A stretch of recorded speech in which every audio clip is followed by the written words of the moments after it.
আসসালামু আলাইকুম। আজকে সকাল থেকে খুবই ঠান্ডা পড়ছিল, ভাবলাম বাইরে একটু রোদে গিয়ে বসলে ভালো লাগবে। তাই আমি যাওয়ার সময় ওদেরকে বললাম, তোমরাও আমার সাথে চলো, তোমরা কিছুক্ষণ বাইরে গিয়ে খেলতে পারবে। ওরা এমনিতেই সারাদিন বাইরে গিয়ে খেলাধুলায় ব্যস্ত থাকে, বিশেষ করে আমার এই ছোট ভাইটা, ওর নাম হচ্ছে মাহির।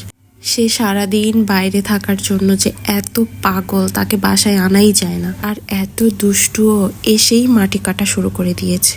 হয়তো আবার কিছু মনে পড়ে গিয়েছে, তাই চলে যাচ্ছিল। অমনি আমার বোনকে আসতে দেখেই সে আবার দৌড়ে চলে এলো। আর ওর পাশের এই ছোট্ট কিউট মেয়েটা, ও হচ্ছে আমার বোন আরোহী।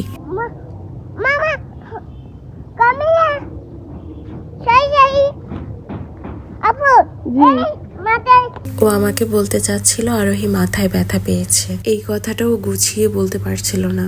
ও অনেক ছোট তো, তাই এখনো সব কথা বলতে পারে না। যতটুকু পারে ততটুকু বলার চেষ্টা করে। তারপর আমি ওকে বললাম, তুমি যে বালতিটা নিয়ে ঘুরছো, এতে করে কিছু ফুল তুলে নিয়ে আসো। কিন্তু ও ফুলই খুঁজে পাচ্ছিল না। আর এইদিকে আমি রোদে বসে বসে ওর দিকে খেয়াল রাখছিলাম। এই ঠান্ডার মধ্যে রোদে বসে থাকতে কিন্তু খুবই ভালো লাগছিল। শীতকাল আসতে না আসতেই আমার ঠান্ডা লেগে গিয়েছিল। এই যে মাহিরের ফুল তোলা শেষ, চলে আসছে। আসার পর দেখি একটা ফুলও তুলতে পারেনি সে। যাই হোক, কিছুক্ষণ বসে থাকার পর বাসায় চলে যাচ্ছিলাম। আর যাওয়ার সময় সামনে পড়লো খুব সুন্দর একটা ধুন্দুল ফুল। আর এইদিকে ছিল মরিচ গাছ।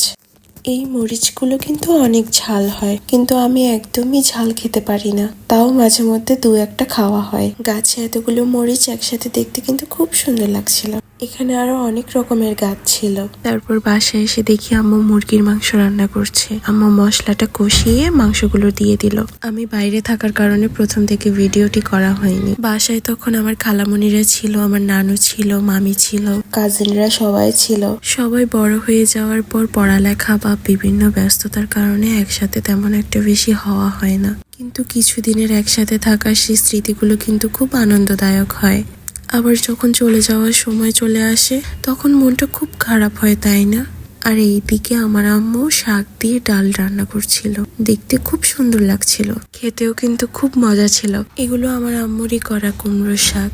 ছোটবেলায় একদমই শাক খেতে চাইতাম না, কিন্তু এখন শাকের মজাটা বুঝি।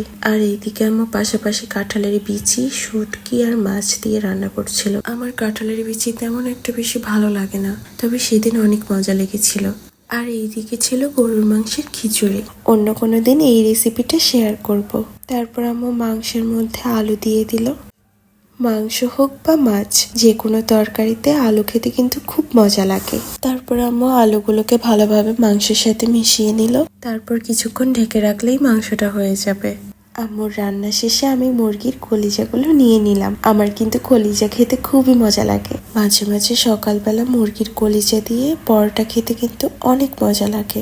যখনই খুব ইচ্ছে করে আব্বুর সাথে সকালবেলা হোটেলে গিয়ে কলিজা দিয়ে পরোটা খেয়ে আসি। এই তো আম্মুর শাক রান্নাও শেষ হয়ে গেল। তারপর আমরা বিকেল থেকে প্ল্যান করতে লাগলাম আজ রাতে আমরা মেলায় যাব।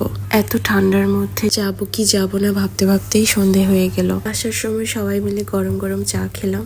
এই ঠান্ডার মধ্যে গরম চায়ের মজাই আলাদা। তার উপরে চাটা এত মজা ছিল। আর আমার কাছে হোটেল বা বাইরের চা গুলো সব থেকে বেশি মজা লাগে। তারপর আমরা বাসায় চলে গিয়েছিলাম। আমার ভিডিওটি ভালো লাগলে আমার চ্যানেলটি সাবস্ক্রাইব করবেন, লাইক, কমেন্ট আর শেয়ার করতে ভুলবেন না কিন্তু। আল্লাহ হাফেজ।